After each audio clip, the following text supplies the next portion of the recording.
Hey everybody, welcome to the Marquez Says Show. I'm your host, Marquez Mosier, and this is my co-host, cohort, and eldest son, Austin Jordan. He and I always seem to bring out the feisty side of each other, and it leads to some very spirited conversations. There's never really any one topic. We see the world from many different perspectives, and sometimes we agree, and sometimes we don't. Either way, it gets very interesting, so sit back, relax, and have a bit of fun at our expense as we explore some of the most unexpected perspectives you'll ever hear about the world we live in. So, let's get started.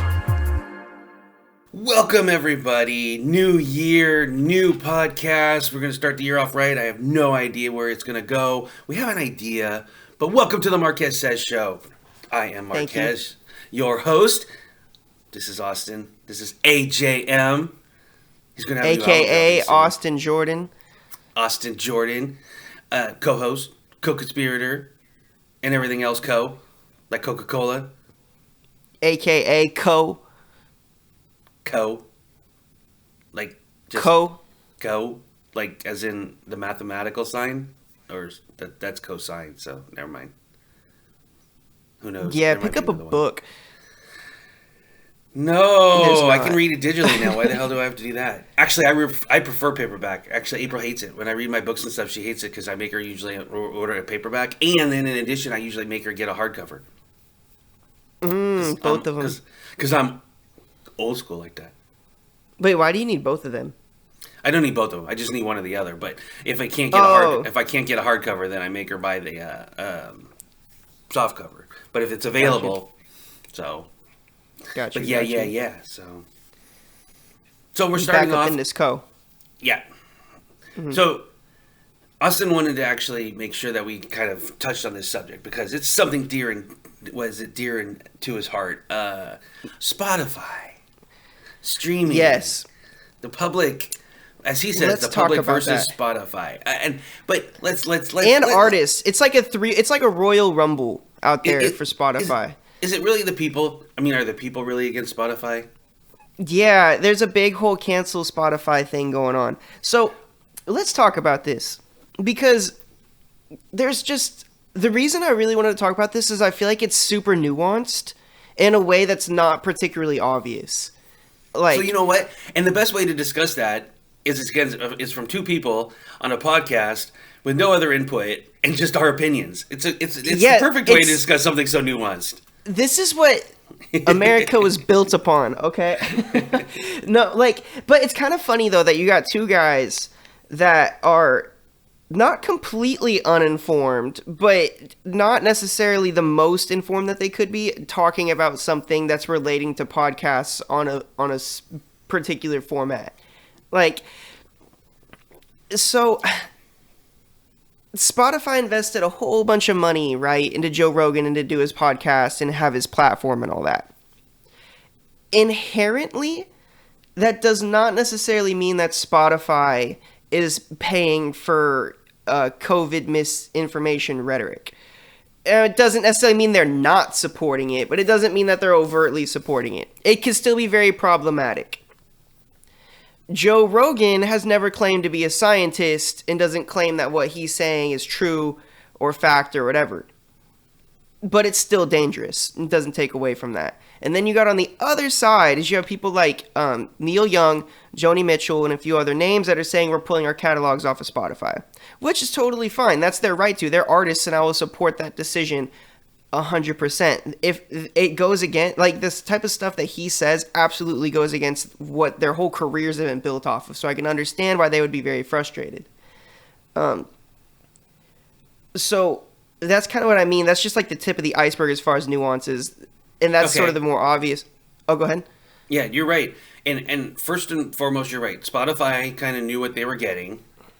Mm-hmm. And I think that from the setup that you just gave, the three counterpoints mm-hmm. kind of to what you just said, are that Spotify knew what they were getting, and they didn't put enough guardrails up, which they knew they should have.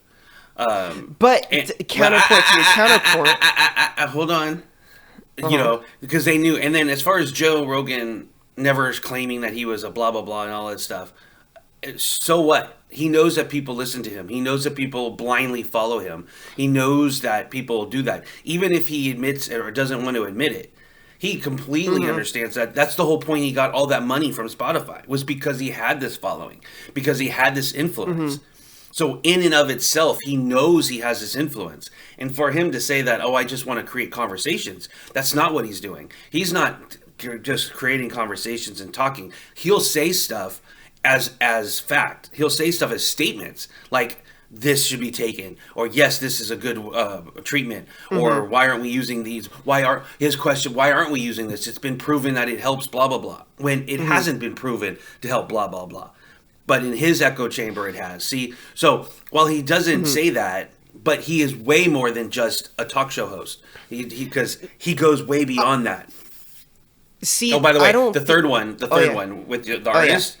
The artists are just naive to think that, oh yeah, everybody could just pull their stuff from Spotify without thinking about the financial aspects of doing that. Sure, Neil Young probably doesn't need Spotify. Neither does Joni Mitchell. I mean, and yeah, that's one more thing I'm going to dive into too. Definitely is on that point. So to address everything, what you just said, yeah, all totally valid. I'll go through them. So the first thing that you said, the guardrails. I'm not sure that it's the right thing, though, to put guardrails. Like, let's say you buy a brand or whatever, like a big corporation like Spotify, Apple, whatever, and you buy a brand. I'm not sure it's the right thing for those companies to start implementing things to kind of guide the content or direction or limit certain things. Not just in the sense of like Joe Rogan, but in anything. I think it'd be a bad precedent to set because it's going to water down the artistic integrity of these people that could potentially get these deals. And I don't think that's necessarily the way to go. You're thinking of it from an artistic standpoint. He's a talk show. He's not. But there's still an art to podcasts, though. There's not too much of an artistic aspect. And when you weigh the fact that it's a public health issue, that would be a public health issue. We're not talking about weighing down his creative, or an artist by saying that, hey, don't do some goth metal, or don't do stuff about suicide or dark metal or something, or all that stuff, because you're trimming their autistic creativity. But someone could argue that, well, those lyrics are going to lead someone to blah blah blah. It's like, that's different. That is a totally different situation than a singular guy voicing his opinion. And knowingly, see, that's the difference, is that he is knowingly spreading disinformation. So now you don't have to stop him from doing that per se, but the guardrails are kind of like what they're doing now, where they're starting to put advisories. They're starting to put, and again, I wouldn't normally say this except for the fact that I wouldn't say this except the fact that it's a public health issue. If it was singular and it was, it was much more of like Jackass, like the new movie, the movie, or that whole series, the Jackass series. I mean, let's be honest, that's not exactly the best influence. But is there any reason to clamp down or to censor and blah, blah, blah? No. I mean, no, there is no reason to. But with his, and in affecting the society as a whole, well, that's a little bit different story. I think that needs to be treated a little bit differently. It's a fair point. But, and this is a good segue into your second counterpoint, is it really Joe Rogan's fault that people listen to him, though? Because I don't personally believe it is. Like, if somebody... Then whose fault is it? The person taking his advice, they have all the information at their fingertips. Right. If they're choosing to only listen to him, that's not Joe Rogan's fault. Now, I'm not saying that Joe Rogan is necessarily a positive contributor. I'm not saying that what he's saying about this stuff is good or anything. But it's not his fault if he's the only person that somebody's listening to. No, not his fault, but he still has a responsibility. He's not. See, that is where I think the biggest point of contention $50 million tells you is it his responsibility? $50 million tells me I personally don't really think it is. It absolutely is. If you're going to hold anybody, if you're going to hold the president to a certain standard, if you're going to hold people to. There's a huge gap in between holding a president of a country accountable for something versus somebody who happened to blow up doing a podcast. Well, he blew up before that, but happens to have a popular podcast. Is it? We had a reality star. We had a reality star as a exactly, president. but look how that went. We can't just flip the Yeah, narrative exactly. and be like, well, now you are right. Exactly. Look how that went. I know, but that's my point. But he isn't the president. No, If but Joe Biden was out here saying this stuff, then yes, that's a big problem. And Joe Rogan saying this stuff is a problem too, but it's not on the same level. The level of authority between the two is hugely disparate. Don't you think the level of influence has something to do with it? He may be more influential to more people than the president of the United States. He probably is, but the influence is ultimately up to the people being influenced, not him. Is where for me personally, how I see it. Well, there's obviously a personal responsibility. I mean, absolutely. It always comes down to personal responsibility. Yeah. But to say though that someone in a position of influence has no responsibility, I mean... No, I'm not saying he doesn't have responsibility. He can't hide behind and be like, everybody's targeting me or whatever, which I don't think he is, but I don't know, because honestly I don't listen and I haven't paid attention. But, what he feels... What he's trying to say is that, I'm just a host and I just want to encourage conversation. If that was true, that would be great. But but when he does that, he is giving equal weight. He is giving moral credence to both sides and influencing people to think that, well, what this person said is equal to what this person said. When he knows damn well that the first person is not nearly as scientifically proven or educated or skilled or qualified as the other person. And it's his job, actually, that is his job to disperse discussion, honest discussion. Honest discussion would be the case. If he was actually spurring honest discussion where he was saying that this is this, but he questions the authorities as to what they're good, which is fine on itself, to question authority, sure. But then he'll say that the fringe stuff is just as equal, which it's not. So when he does that, he's crossing over. He's not doing just basically being a talk show host where he is just furthering conversation, where he is trying to get ratings. He is going to do things that are going to get him more ratings, more subscribers. That's his impetus. His impetus is not as a NPR kind of, hey, I'm a public information conduit. Yeah. I am an entertainer, and I'm going to tell things that are going to get me more viewership, more listenership, more money. Right. That changes things.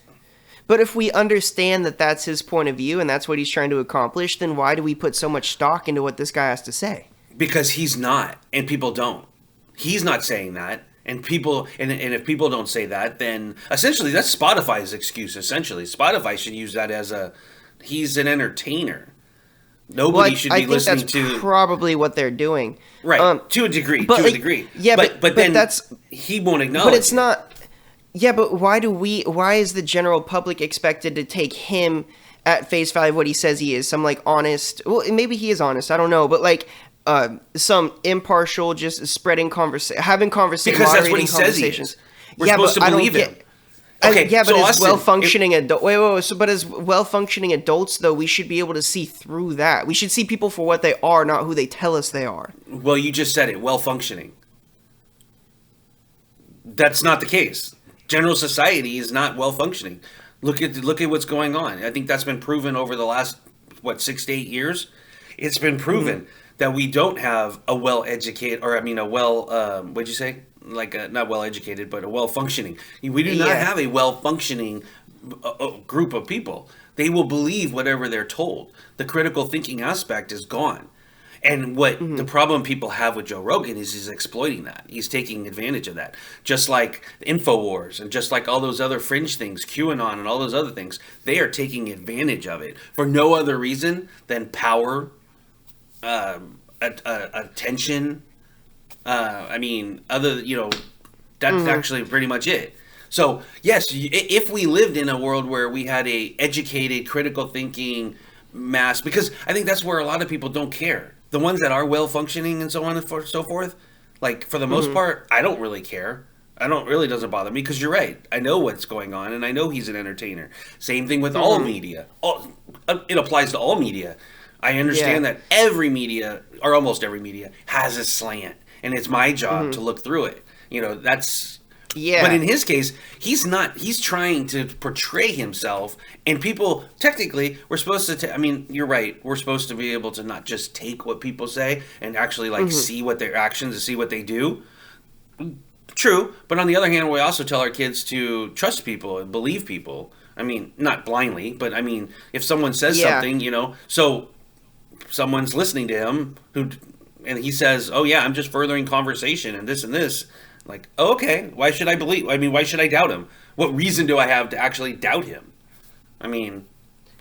Well, I would say credentials, for one. Like, this dude... Austin! The world we live in. The host of Fear Factor is now... We're taking it at his word for, like, medicinal advice? Like, it just... Exactly! That's the problem. You had Aaron Rodgers taking it for... I mean, let's just... I would also... While I have this platform real quick, I didn't... So I was defending Aaron Rodgers a couple weeks ago because honestly I didn't know about all the stuff he said. I had no idea that dude is just stupid now. So I would just like to say now, I was wrong. Aaron Rodgers is kind of a piece of shit now. I had no idea the fall off was so real. But And so much of that was due to Joe Rogan. I mean... You think he would be a well-functioning, critical thinking, at least someone... No, but that's the thing is, I don't expect that necessarily from these people. He has lived in a bubble for so long, practically his whole adult life.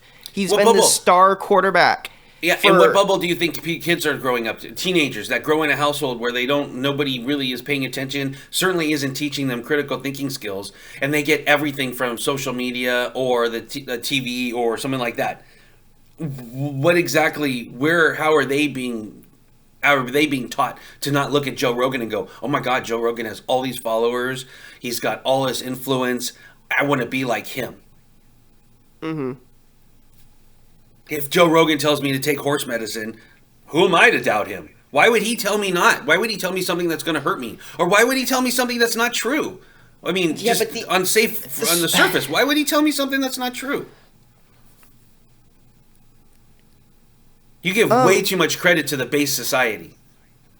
Yeah, I guess, but I can't. So just hearing that question out loud, though, like, I can't. There's not a single part of me that understands why you would go do it. Like, immediately, all these red flags go off in my brain, like horse medicine. That's weird. But they immediately, like, and then also I think it's worth noting too is I would venture to, I don't know officially because I haven't looked, but I would venture to guess that there's not an upswing in people doing these things post when he says to do it. Which would CDC, the poison control, people would tell you otherwise. Now, well, how significant is the uptick? Because if we're talking like 1% or 2%, that's not that much. But if we're talking if it hurts people, anything would be bad. Yeah, but I don't. To be honest, I don't care about the 1% of Americans that are stupid enough to go do whatever this dumb thing is because they heard it on a podcast. Right, but that's just honest to God. Right. That's just I don't care. But that spirals because those 1% people teach the next generation or next group of people, and then it becomes more, and then it becomes more, and we end up where we are. Where we have hearing about, don't trust anything. It's like... Yeah, that's true. We're definitely in, like, the second coming of the age of no trust. Like, there's no trust in the government. There's no trust in the police. There's no trust in the media. There's no trust... I mean, amongst people, amongst relationships. I mean, look at the swing, the downward trajectory of... just a lack of committed romantic relationships. There's going to be less children most likely. Although I do think those numbers will go up the older our generation gets.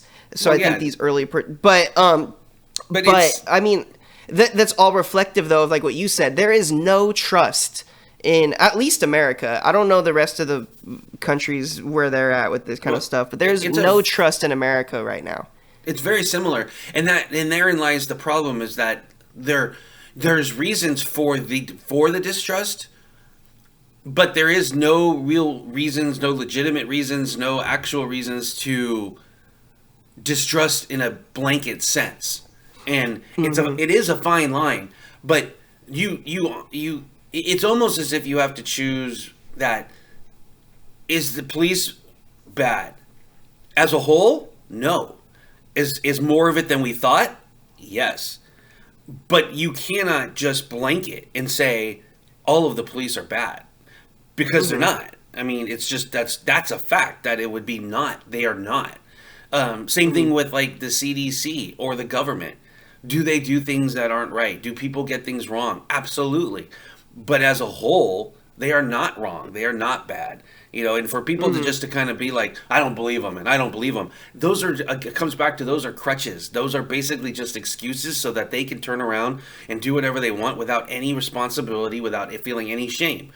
If the government, if the institutions that are put in place to make a civilized society, if you can break those down, then what's the point? Why do you have any? I don't have to follow those rules because those rules are made by people that are corrupt, et cetera, et cetera. Now, there are cases when you start, like, I think I was talking to somebody and it was literally, the freedom in like Florida said that they were the most free state.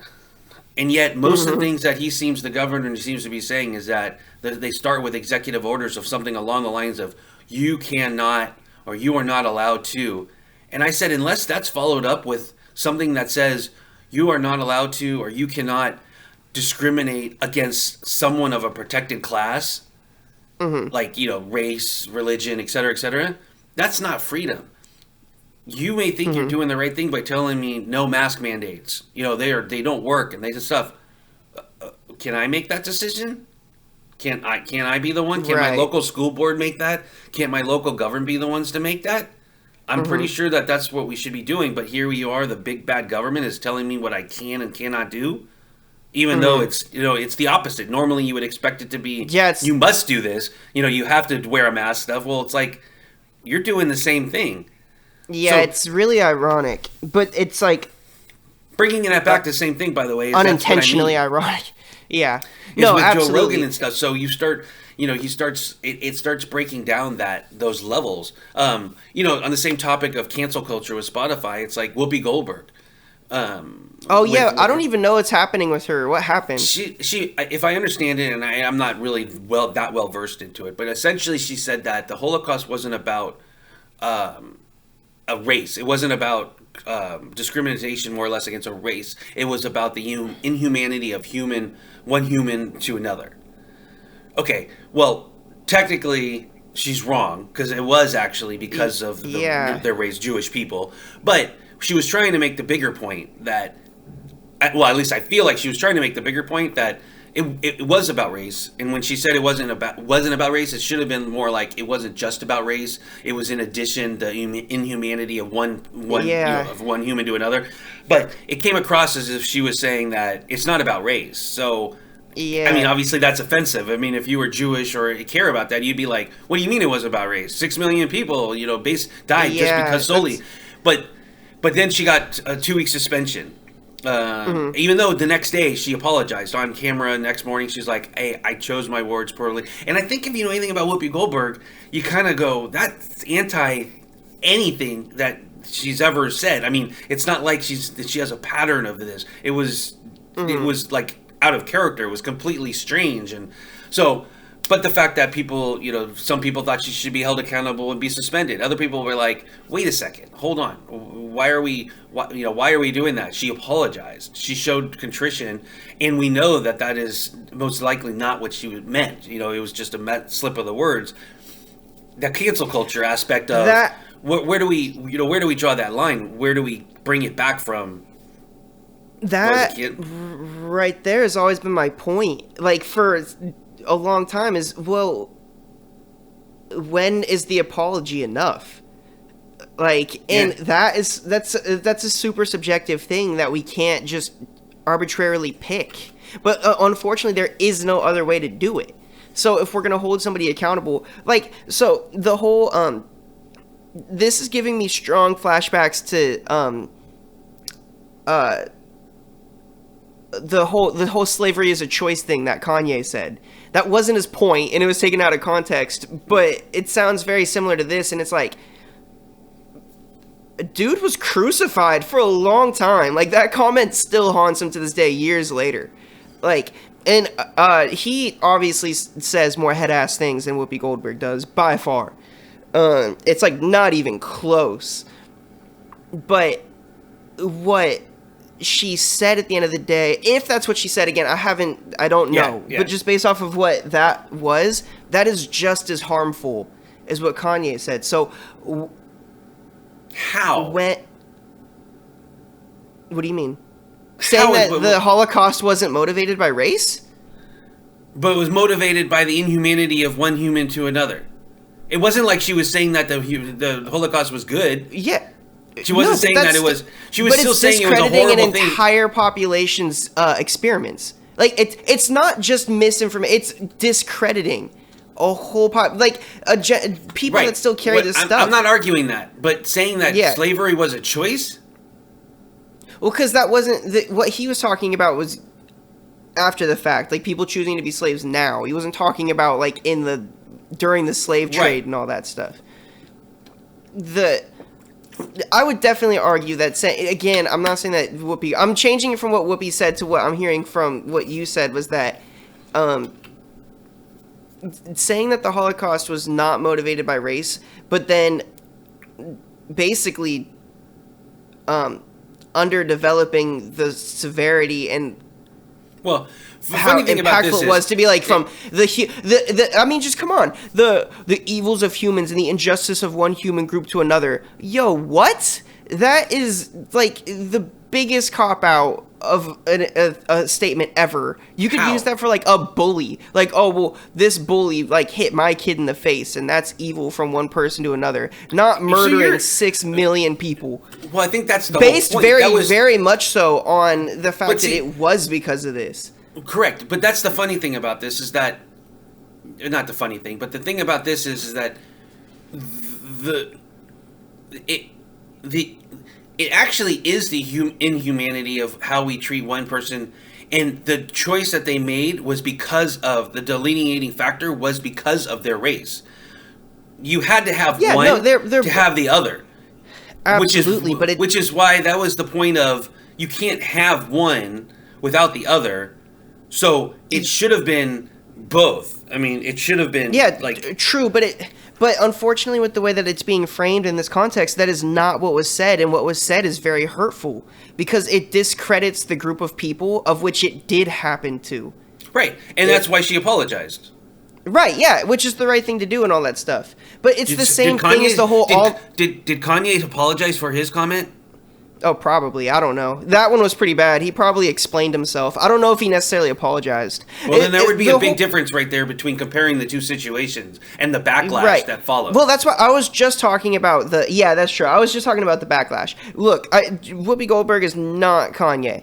And she doesn't, honestly, I mean, I do believe that she didn't mean anything by it, and she just misspoke like what she said and all that stuff. And we should, I personally feel like we should forgive her. Like, I mean, people make mistakes, people say things and they don't mean it, and I don't,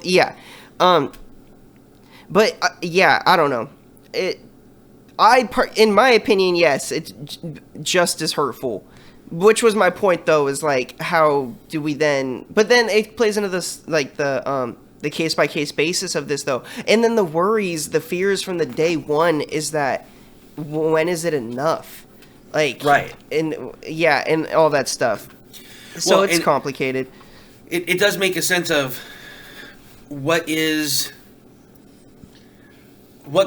mean, I think you're right about, but it comes back to having the level of individual saying, I'm willing to accept that person's apology because it's out of character, whatever the case is. It's hard. I guess bringing it back for like in the Joe Rogan case, he's trying to say that don't hold me accountable. I'm just a simple podcast host that's trying to just create conversation. There really isn't an acknowledgement of, hey, I can understand where people are a little bit upset with the conversations I have because they are controversial and. Maybe I could do a better job of making sure that, I mean, there could be something, but instead it's the whole double down thing about I didn't do anything wrong. or I'm not doing anything wrong, and so on and so forth. And in and of itself, he's not doing anything wrong. But again, what standard do we want to hold people to? Anybody. I mean, that's why now we have conspiracy theorists and all of these fringe elements that have much greater weight in the general society than they ever did, because our standards have lowered to the point of, you know what, I really don't feel like I want to follow these rules, and that person is telling me why I don't have to. I mean, it's an age-old thing about, with minorities and with, I got to protect my job because the foreigners are going to come and get it. So protect my job. It's like, well, but you didn't decide when you saw this wave of technology coming, or the Industrial Revolution, or fire. I mean, every single major technological advance, you're then trying to blame it on something else because you chose not to act. And someone told you that it was okay. And the reason they told you it was okay was because they got power and they got wealth out of it. They got power and wealth out of it. I mean, so again, we keep lowering those standards, and if we keep doing that, we're just going to end up with pretty much like, I'm not even sure where that would end up. I don't even know what kind of society that would look like. Pretty damn ugly, I'm guessing. But I agree. I don't think that it's necessarily the standards are getting lowered, though. I think that the means of accessing some of these low standards are becoming more accessible. But a Joe Rogan type is not new. No. And as far as some of the other talking heads that we've had in the past, he's actually pretty progressive compared to a lot of what some of the bigger people, like a Joe Rogan of his day in the 80s or the 70s or whatever. But that's the difference, though. He has so much more influence than those other people because there is access to it. Yeah. That's again, the problem. I think we are lowering our standards because we're willing to, like you said, all these people are not thinking about, well, maybe I shouldn't take horse drugs. That's not crossing their mind. They're thinking that first and foremost, I don't like Democrats, more or less. I don't like what they're saying about all of this COVID stuff. I don't want to do it because I don't want to wear a mask. It's inconvenient. And it's my right that I don't have to, blah, blah, blah, whatever excuses they want to tell themselves. And then they go, and you know what? I don't have to, because I can take this pill, because Joe Rogan said that if I get sick, it's not that big of a deal. I can take this ivermectin or whatever. I can take this horse drug pill, and I'll be okay. So why should I bother wearing the masks? Why should I worry about getting sick? Yeah, but... and then your standards have been lowered. You're completely disregarding anyone else's safety, anyone else's health. You're essentially, because you don't want to do X, I'm going to find somebody that tells me why I don't have to do X. Instead of looking and going, well, maybe I should rethink my whole I don't want to do X.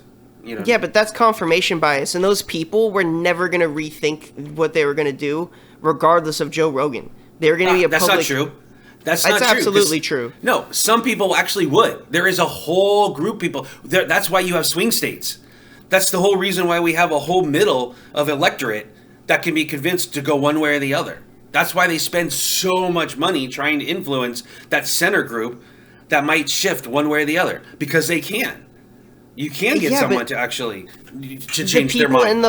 The people in the swings, or the people that would potentially swing, are most likely sensible and reasonable enough to not take, regardless of if they're leaning left or right, are not going to go take horse tranquilizers.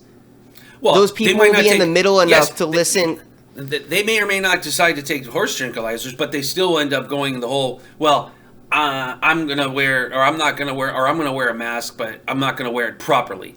It's annoying over my nose, so I'll just wear it over my mouth. Or, right. I mean, there's a whole host of things, there's a whole host of levels, of degrees. Potentially, but those people are being public health endangerments anyway, regardless of what Joe Rogan's going to say or do. But it enforces it. It gives them, when they think that I'm okay, and they hear someone like Joe Rogan, and not just Joe Rogan, because it's not. I don't want to pile on to him because there's so many others. But this scenario where, and we're talking about COVID and masks right now, but it's with anything. Seatbelts. It was hilarious to see the old videos when the seatbelt mandate went in and saying the exact same things. I mean, sometimes when I say exact, I mean exact, like almost word for word about the same type of things. That's the varying levels that someone is going to go and search out, like you said, the confirmation bias. But now they don't even have to search it out; it's being given to them. It's actually being thrown up. Like, people are realizing, I can actually make a living. I can get power and I can get wealth by confirming someone's bias. Is it new? Of course not. But now I can actually be proactive about it. I can actually put it out there. I can actually I can play it off that I'm not confirming their bias or whatever the case is. I can play it off that I'm a legitimate source. This is, and I'm being taken legitimately in society, because those times before, they were always on the outskirts. They weren't considered, part of the norm. They were considered the shyster that was coming through town, the snake oil salesman that was coming through town, or whatever the case was. That's not the case. They don't have a hint of, I mean, if you say Joe Rogan right now, for the most part, there's not particularly a disdain, and there shouldn't be overall, because I don't think he deserves it. But that's the point. I mean, you start getting people like Alex Jones, who's of InfoWars, and he's held up, or I mean, Mike Liddell of the My Pillow guy. I mean, it took a crap load of bad publicity for him to finally look like, oh, he's a crackpot. But yet, how many people still believe him? I mean, it's so. Yeah, I hear your point. I do. We definitely agree on the sense that. Oh, good. I was going to say, bringing it back, though, I mean, because you're right. It all comes down to personal responsibility. But what I'm saying is that without anybody who's willing to actually step up, whether it be parents, teachers, just figures in society like that have influence, they're the ones that have the responsibility to be constructive and not prey on the vulnerabilities, is really what it comes down to. Yeah. I ultimately believe that more people than not do feel that way. I would venture to guess that most teachers do not agree with Joe Rogan on this. I would venture to guess that most parents don't. Social media and the dominant media cycle definitely don't. Everything I see is like absolutely anti. Of course. But what else are they going to say, Austin? Of course they're going to say that. If his viewership doesn't go down, then that's all a lie. Because well, it probably won't go down. No, not necessarily, because that doesn't mean you can still buy into his podcast and his platform without buying into all of his ideas. You're correct. Absolutely. Because that's a rational, critical thinking person. Right. So his listener base may not change at all. He might gain people, he might lose some people, but it doesn't necessarily, it's not a reflection on his opinions. At least not a direct one. By the way, when you said the fact that parents, teachers, and stuff like that, that's not the ones I'm worried about. I'm worried about the ones that are going to become parents, and the ones who are going to become teachers, and the ones who are going to become people of people of influence, or people that make in authority positions. Those are the ones that are being influenced by him now, and you can already tell what kind of decision-making skills they have, and they're going to be the ones that become parents, teachers, politicians, local elected officials, and they're going to be the ones that are making decisions, and you're going to be like,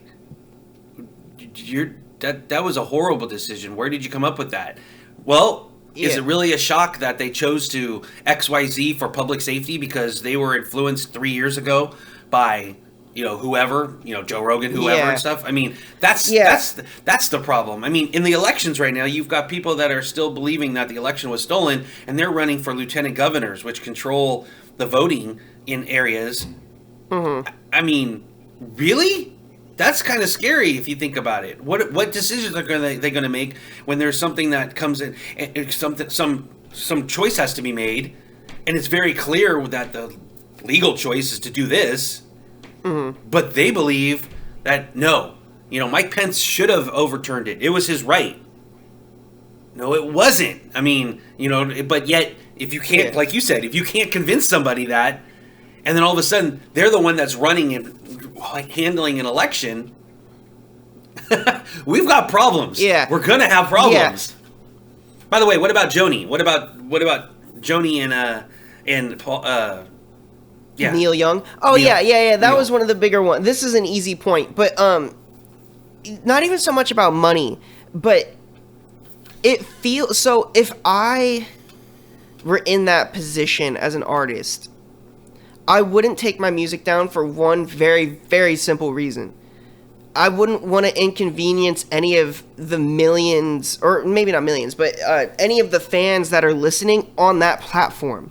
Not everybody can afford all these different platforms. So if like somebody's paying for Spotify and they're not paying for Apple, they're not paying for Tidal or Amazon or anything like that, or if they don't have the physical albums, whatever, right. And let's say they only are listening on Spotify, maybe a student, they got a student plan or whatever. Yeah. And you've now taken the music away from that person. That's punishing that person. And that's not that person's fault. And again, as an artist, you could do whatever you want to do. And like, more power to them. I love them both. They've contributed more to music, or at least modern day popular music, or maybe not even popular, just modern day music, than almost two living people could claim to have done. So they could do whatever they want. But it just feels like a disservice to some of the people who are fans. And that's why I wouldn't do it. Like, issuing a statement and saying, look, I don't support this. Like, this is bad. This is not good. I'm not happy about it. I publicly urge Spotify to look at their policies, put up parental advisories, or maybe not parental advisory, but advisories, anything like that. And reaching out to Joe Rogan and being like, look, I don't think this is acceptable. This is bad. This is harmful for whatever reasons. Yeah. And being like, but I'm not taking my music off because my fans, that's not their fault. It's not punishing Spotify at all. At all. Yeah. Like, and that's what I kind of hope almost that they don't realize that. I hope they genuinely think they're hurting Spotify, because if not, it's just kind of performative, and that's kind of sad, because it just leaves people who want to listen to their music on those platforms kind of shortchanged, and I don't think that's cool. So, but there's no way that anybody can convince me that Neil Young and Joni Mitchell's catalogs are gonna make a dent in Spotify's overall earnings for whatever quarter. All of those points are very valid. And another one that I don't know whether or not you could kind of tell me whether this even relates or not. Isn't that the same? I mean, isn't this the same situation that if Neil Young was on the same label let's just say back in the day, Neil Young was on the same label as basically on the same label as Joe Rogan. Like, Joe Rogan puts out comedy CDs or comedy comedy music, basically comedy tapes, whatever. And Neil Young is on the same label. Isn't that the same thing? I mean, is he gonna go sign with another label because there's another artist? There's another artist on the label that he doesn't like. I mean, he would have, absolutely. No, but he absolutely would have done that. That's what I'm saying is I don't think that they're coming from a place of any ill will or bad or anything. I think they're both, in the way that they're thinking about it, and anybody else who's making that decision are thinking about it very positively and clearly. I don't fault them for their decision at all. Like, they have more than earned their right and proven where their intentions and their values and their hearts lie. Of course. So, but Neil Young absolutely would have. If there was something going on with, like, that he didn't like in his circle or whatever, he would have been like, yo, I'm out. Or he just wouldn't have released music. Like, but he definitely he would have taken a stand. It's funny that you said but that. But also, I will say that's an interesting idea. But I wouldn't say it's necessarily super applicable, because at the end of the day, like, sharing a label with somebody and then I'm assuming Neil Young owns his catalog, but I don't know. But if he... Well, if that's a different he story, was, but I understand where you're going with that. That's... Well, it's kind of different, but it's kind of not, because if he was on a label, then it would stand to reason he probably didn't own the catalog, and neither would Joe Rogan if they were on the same label. But if Neil Young owns his own catalog now, Joe Rogan is technically employed by Spotify. He may be an independent contractor or whatever technically, but he's employed by Spotify. Neil Young probably owns his catalog, which means he's licensing it to Spotify. In fact, I'd say it's probably the only way he's doing it, because otherwise he wouldn't have the authority to take it off. Yeah, actually, I think you're absolutely right, because I believe that Spotify bought the rights to Joe Rogan. I mean, they wanted him. So that's... Yeah, and that's why I don't... I fault Joe Rogan in the sense of... I mean, first and foremost, it's the personal responsibility of each individual. I mean, but that should go without saying. That's the problem. But then I would fault Joe Rogan in the sense of you do have a responsibility, and for you to think that you don't, or that you are putting up this facade of, well, I'm only encouraging. If that's what you believe, then you're tricking yourself, because then you're completely naive to the fact that you do have influence and that you do have a responsibility to either further enhance society, or you can bring it down. And if you're going to argue that, well, I'm just going to put the conversation out there and let people decide, okay, then be genuine in that. Be honest that when you bring on someone who has been essentially discredited and told and all of their stuff, then you need to say that, yeah, although this doctor has been discredited and the mainstream media, mainstream medicine doesn't believe them, stuff, this is what they say. And then balance it with someone who, is highly respected. And don't try to make it seem like they're one and the same. Like, if you bring on a highly respected doctor and then another one who is spouting these, fringe theories, they're not the same. That's the point. And that's where we are, I think, overall in media in general, is that we give this moral equivalency, and you're like, and there isn't. And that's what needs to be called out. When someone says, so-and-so says this, well, so-and-so said that. I'm like, that's great, but so-and-so, that's not accepted. That's not generally. And of course, the fallback is always, well, the great ones never were when their time. Yes, that is true. But when you apply that to every single person that you need to confirm your bias, that's not how it works. Right. Absolutely. I guess I'm just tired of fussing over that. I don't care anymore. If somebody wants to listen to that and go take a horse tranquilizer, fine. Like, I'm over it. I think we're working against ourselves overall when we pick these battles, like with the people that are listening to Joe Rogan or whatever. Like, well, fine. Okay. Remember, Austin, it didn't become an issue until Neil Young and pulled his music. I mean, I take that back. He brought more publicity to it, which is why he did it. The whole protest aspect of it. So when you talk about bringing, the protest aspect of it and everything, everybody knew Joe Rogan was doing that stuff, and everybody was making actually kind of fun of Aaron Rodgers and Joe Rogan in the sense of, really, you're taking. So he only got the legitimacy, or not legitimacy. He only got this additional aspect of highlighting this information and so on and so forth, because Neil Young did that.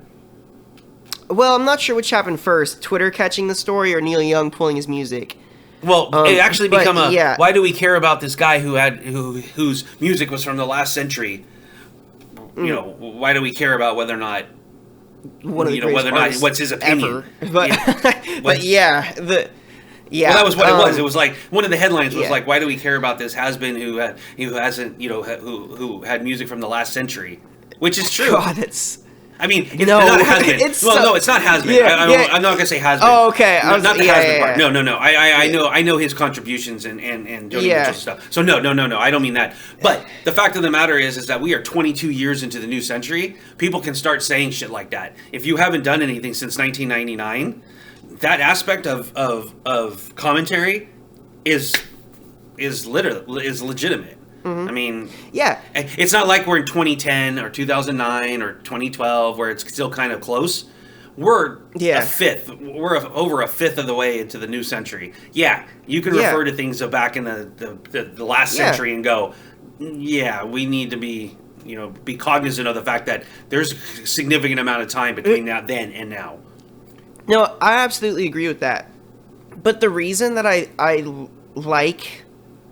The reason that I think we should still give stock to it, not necessarily just him, but people from that era that did the same things, or maybe not did the same things, but we know that his intentions and heart are good, which is why I think even if it's from that same era or whatever, like somebody that's proven themselves to make relatively solid decisions and understand what's happening on a larger scale that's for the benefit of mostly everybody, we should always listen to them. Absolutely. That's what I would say to the person who, Remember, the question was, why should we? Why should we listen to someone whose music, blah, blah, blah, blah, blah? Well, you just said There we go. That's why. Yeah. Yeah, exactly. That's true. I totally agree with that. I mean, that's the only way you learn. You learn from the past, learn from mistakes, et cetera, et cetera, et cetera. So it's when all of this comes down to it, is that I think, like you said, you and I both agree that it's the personal responsibility. Where we differ, and you are encountering much more of the burnout of not caring about the person that's going to take that thinking. It's the excuse me, the caution, the danger of that is the whole evil succeeds when no one when no one says nothing, or something like that. I don't remember the exact phrase. So no, pointing it out and not making it necessarily making your life's mission, but when you do come across someone that says something like out in public, or if you're you do have to weigh the situation, because you don't want to put yourself in danger, or certain situations, and so on and so forth. But generally speaking, if you're out and you hear someone say something, like if you heard someone make a derogatory comment to someone because of their race, yes, we do have, everybody in society now has an obligation to say something and say, that wasn't cool. What are you talking about? No. Or, and in the COVID is funny because, I mean, let's be honest, 5 years from now, we'll all look back on this. It's going to be just like anything else, like in a normal endemic where we have a virus that people may or may not want to get a vaccine for. And if you don't, you probably get more sick. And if you do take the vaccine, you won't be, it won't be the level of severity that we have now. So it is hard to put a little bit into, but we didn't know this, of course, a year ago when it was when it was actual COVID or Delta. But now in this new iteration, barring some sort of mutation, this is a lot for nothing. And you're right. If you don't want to take your vaccine and you want to risk getting more sick, fine, go ahead. Because we're at a point where the only difference is that if that group of people, if they all didn't do it, if they all got sick or whatever, would they overload the healthcare system and stuff? At the point where that's not the case, I agree with you. Your decision. Fine. Let me go back to not having a mask. I can go to concerts, blah, blah, blah. I'm cool with that. But until that point happens, which we are close, and this applies to anything, that's why it's hard to say, look, if you're going to take horse medicine, fine. It's your choice, whatever. It's not just their choice. It's actually still impacting society as a whole. So I think I'll clarify, it's not necessarily that I don't care. It's just that if it's not in, and I think that everybody could kind of benefit from looking at it like this, is if they're not in your circle, it's not a family member, it's not a friend, then you're probably expending too much energy on trying to steer however they think. And I'm just saying that for right now, we're in a particular time where it's kind of important for everybody to focus up on their own groups. And if everybody focuses up on their own groups, then all of society will be boosted as a result. But shouting at somebody on potentially the opposite coast is not an effective or productive way of using your energy, your time, or anything. For me... No, which is why, if, my best friend was like, yo, this blah, blah, blah, blah, blah, blah, I should take this medicine or whatever. It's like, no, you're being dumb. There's nothing to support that. The only thing, though, Austin, what you're talking about is actually spot on. The difference is when those groups overlap. When you have one group that you're focusing on, and then you end up overlapping with another group that's not focusing on that, that's where you do need to. Someone needs to say something, even though it's not your direct group, but it's an overlapping group. And unfortunately, the internet changes everything. That's why you can yell at someone on the East Coast and tell them that they're stupid. And the reality is you know what? I think this sums it up really well. Somebody saw there was a picture of Vin Diesel, and I think it was Vin Diesel. I mean, everybody more or less agreed that it was. And he was out of shape on a yacht, shirtless on a yacht. Yeah. And then someone turned around and said, "Dude, seriously, you're yachtless in a shirt. What's your point?" Yeah, I mean, and that summed it up perfectly. It's like, what? Just leave them alone. I mean, what the hell? Why are you? What was the point of that comment? And I think that's a good sum up. It says significantly more about. Yeah, exactly. And it says significantly more about the commenter than Vin Diesel. Absolutely. Yeah. Okay. So that's all. I think that people need to worry about themselves and their own circles a little bit more. And if that happened, then maybe Joe Rogan saying some of the stuff wouldn't really be as influential. No, I agree. Supposedly. I agree. If we need to take more personal responsibility and understand who he is. He is not a medical advisor. Like you said, I mean, no. He is an entertainer. Same thing with the media. Most of the media, a good chunk of it, or just know, I shouldn't say most of the stuff, just know when you're watching news, which part is commentary and which part is reporting. Because it's very clear. I mean, you can, and understand that, sure, if you like to watch Fox, understand that is media. That is just entertainment. They're not, if you don't see anything other than people talking and asking questions and bringing stuff up the whole time, that is merely entertainment. If there isn't anybody who's actually giving you statistics or actually showing you, examples of like this, I mean, it's kind of hard to do that with the weather. Like, you either show the weather, and you realize that you're getting reported to, or if you have somebody talking about the weather, and that's where like someone's saying that it's really going to be great to have blah blah blah, but you know the difference. Do the same thing in your regular news. When someone's reporting about the government and all you hear is about, well, why would they do that? Or, people are thinking this. And, well, don't you think that it could be totally, what the hell do they think they're doing?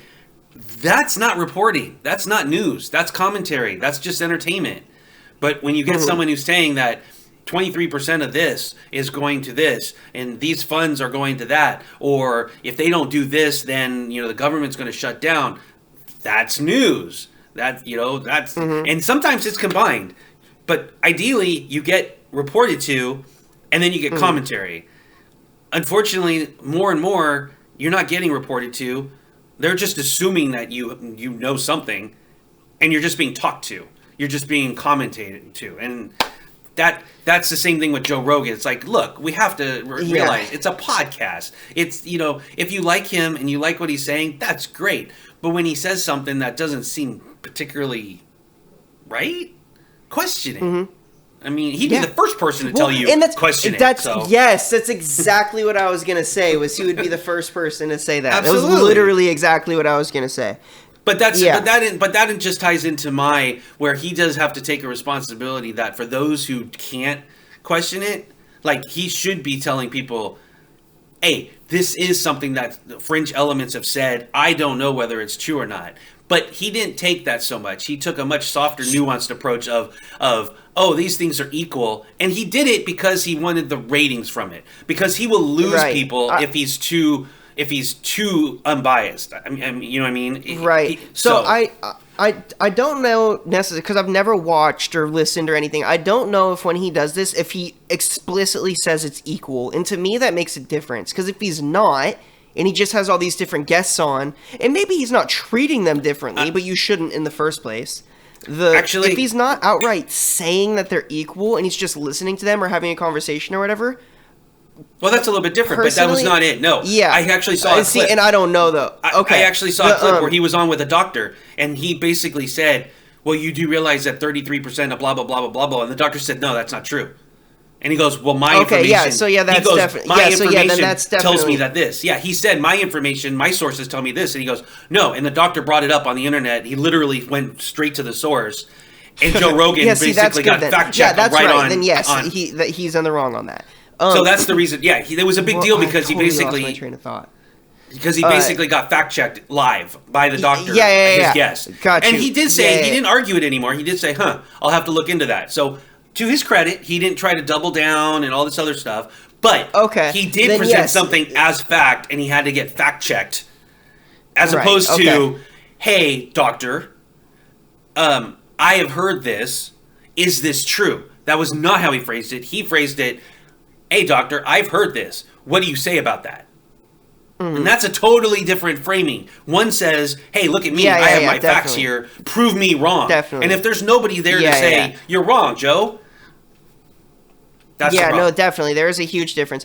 I am kind of glad that he got fact-checked live then because, let's say, so those people that we're talking about, those swing people, right? If they see Joe Rogan get fact-checked live and accept that he was fact-checked,